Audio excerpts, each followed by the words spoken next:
2023 has been a banner year for gaming. The Legend of Zelda Tears of the Kingdom, Resident Evil 4 Remake, Final Fantasy 16, and even a whole ton of awesome indies like Gravity Circuit, Dredge, Stay Out of the House, and more. And yet, Scott Tilford, there are so many big games to come that it's actually kind of giving me a panic attack. It is ludicrous, the amount of titles that are about to descend across August and the rest of the year. It's very hard to keep track of them. I'm Scott from WhatCulture.com. I'm Josh from WhatCulture.com. And these are the most anticipated 2023 video games still to come. Number 10, Cyberpunk 2077 Phantom Liberty. Now, I'm throwing this one in here because I get it. I get that there's just DLC. I get that Cyberpunk came out a few years ago, but did it? That's kind of the big question because CD Projekt Red are hyping up this whole expansion for Cyberpunk that doubles as an overhaul to the game itself. There's a whole bunch of different menu systems that are going to be changed. Obviously, there's a whole bunch of story stuff that's going to be in there.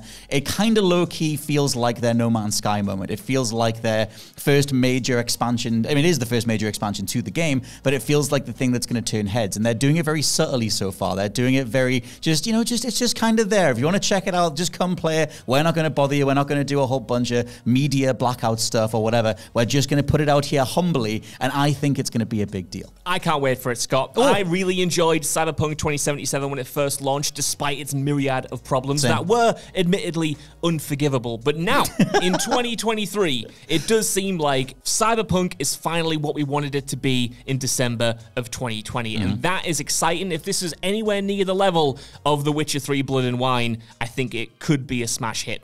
Number 9, Armored Core 6 Fires of Rubicon. Armored Core 6 is not a delicious soft drink, Scott Tilford, but it is the next game from Software. And I just kind of love the audacity of one of the hottest studios in the world right now, dropping Elden Ring, an absolute smash hit of an action RPG, and then following it up the next year with a kind of niche action-driven mech-building game from a franchise that was always niche to begin with. I like that they're not necessarily following the money. I like that they're doing something because they're passionate about it.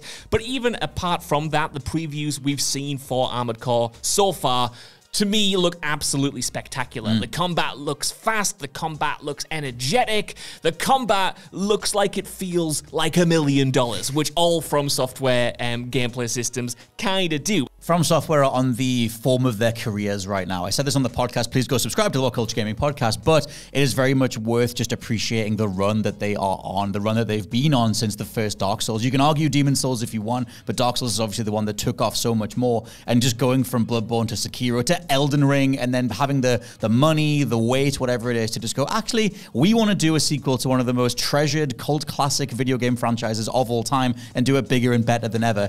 No one else other than From Software could do that right now. Number 8, Alan Wake 2. I love Remedy as a game developer. I love them embracing the survival horror side of their games that they've done various things with over the years. Alan Wake is a title that I never expected them to go back to at all. And once they started announcing it and they started showing different bits of the footage, it just looks so pristine. It looks so confident and so uniquely authored when it comes to the specific characters, the scripts, the way that they write their games. I just can't wait to see what they've written. And it's weird to say that about a video game, but they have such a grasp of worlds. And I just want to know what Alan Wake 2 is. How survival horror is it? Is it like Resident Evil 2 Remake, or is it more like the original Alan Wake? What are the combat mechanics? What have you added to this thing? What lessons have you learned from Control? Is there more, physics-based gameplay in there, like Control's DLC that featured Alan Wake himself? I'm just very curious about it, and it's one of those devs where I just can't wait to see what they're doing next.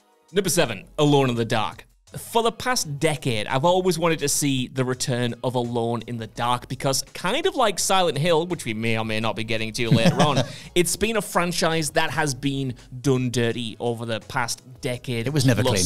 It was kind of arguably never clean to begin with. If you go all the way back to 2008's Alone in the Dark, which had a weird episodic TV structure, but I digress. Yes. This version, though, is going back to the franchise's roots. It is, of course, heavily inspired by the likes of Resident Evil 2, but I don't think that is a bad thing. And having a more gothic horror, Lovecraftian horror inspired survival horror game that kind of focuses on the weirder aspects of of that subgenre. To me, I've been screaming for a game like that for years, and from the preview so far, it kind of looks like they're doing this franchise justice. It might not be the most spectacular game you've ever seen in terms of budget or production values, but if they manage to nail the core of the franchise's identity and they manage to modernize it enough to appeal to modern survival horror fans, I think they might have a hit on their hands, and touch wood, I think the franchise might start to win people over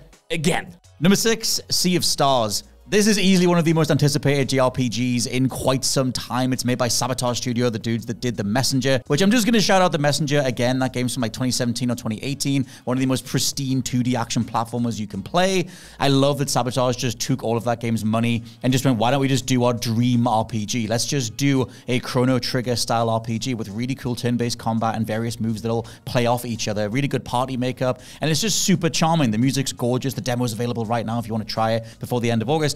And it's just one of those things that I've been looking forward to since I saw the first pixel of it. I couldn't be more psyched for it, and it's such a good year for RPGs in general anyway, especially JRPGs with Final Fantasy 16, and then getting lost, in my case, in old school Final Fantasy with the pixel remaster and everything. So it's another one of them in that bracket, but the bar is so high right now, and if you are high on this genre, it's just another one of them. Hey, speaking of those pixels, I don't have much to add about this game, but I will say it might be the best looking game on this list. It is absolutely incredible what they have achieved with that art style, even from the few trailers we've seen so far. Number 5, Spider-Man 2. Yeah. Now, Scott, I don't know if you've heard of a little superhero called Spider-Man. The original game on PS4 only sold about 20 million copies. So Not indie sure game? if you played it. Spider-Man 2 is a difficult thing to describe because it's almost like we know what it is. We've had the original game. We've had Spider-Man Miles Morales. And from the gameplay that we've seen so far for this sequel, it looks like a natural next step. Obviously, this time around, we have 2 different Spider-Men to play as. We have the symbiote costume, which has attached itself to Peter, at least for a little bit. But for me, what I'm here for is the next step in this story. I thought the original game was so surprisingly moving, so surprisingly well told, and so surprisingly original. Of course, it was indebted to previous Spider-Man stories, but I thought developers Insomniac did such a good job to put their own spin on things. Their own thwip on things.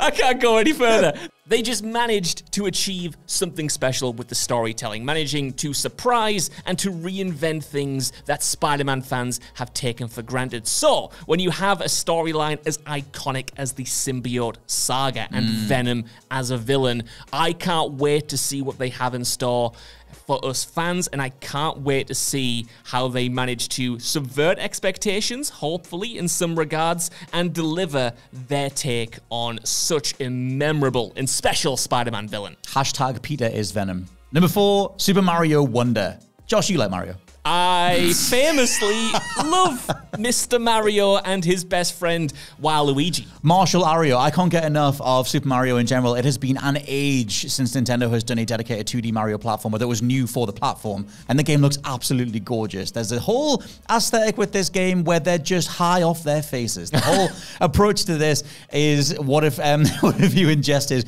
the Wonder Flowers, and that changes the various levels, that changes your approaches to them. Mario becomes an elephant. It's been a while since he's changed into a different animal.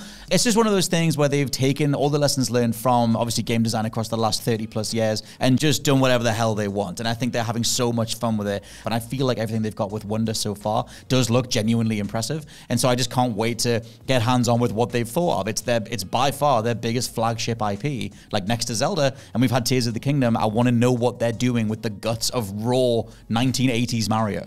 Number 3, Silent Hill 2. Okay, I know this might be a little bit controversial. Silent Hill 2 hasn't necessarily had the best response from fans. A lot of people love the original, myself included. It's one of my favorite games of all time. So when they announced a remake, I was initially excited, but I think the sticking point for a lot of people is the developer, that being Bloober Team, who you might remember from games such as Layers of Fear and The Medium from a few years ago. And Observer, which I know you really love. I love Observer.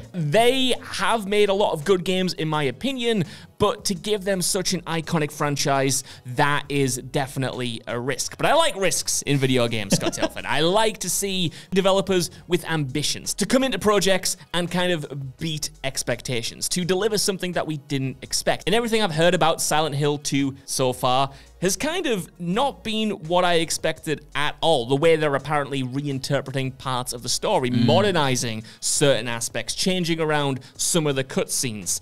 To me, that's what I like to see out of remakes, because if you're just going to do the same thing again, I think, why bother? I can play the original. The original is always going to exist, even though I do wish they would make it more accessible. So I'm just excited about this game. And it's one of my most anticipated of the year, if the rumors are to be believed, or even next year if it manages to get delayed, because even if it's bad, I think it's going to be interesting, because it's going to be ambitious. Yes. It might make some swings that it does not hit. But to me, that's always more fascinating than just giving you a shot-for-shot remake of a thing that you kind of like, that you originally loved, that isn't quite as good as you remember.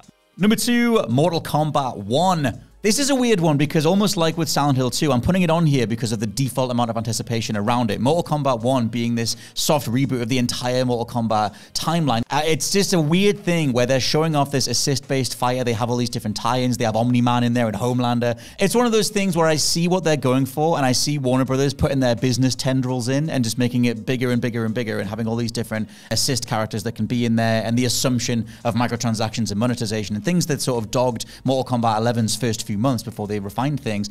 But it's still Mortal Kombat. It's still one of my all-time favorite franchises. There's been criticisms that it does look too similar to MK11, which I do kind of see, but at the same time, this is the first Mortal Kombat made from the ground up for new systems, so you have to hope there's just a lot in there that'll be the most refined version of it so far. I will say, it absolutely sucks that I have to pay extra for Quan Chi. Yeah. What are you doing to me? I need him in there to begin with. You got to pre-order for Shang Tsung as well. Just give me all the Sung. I don't want to pay extra.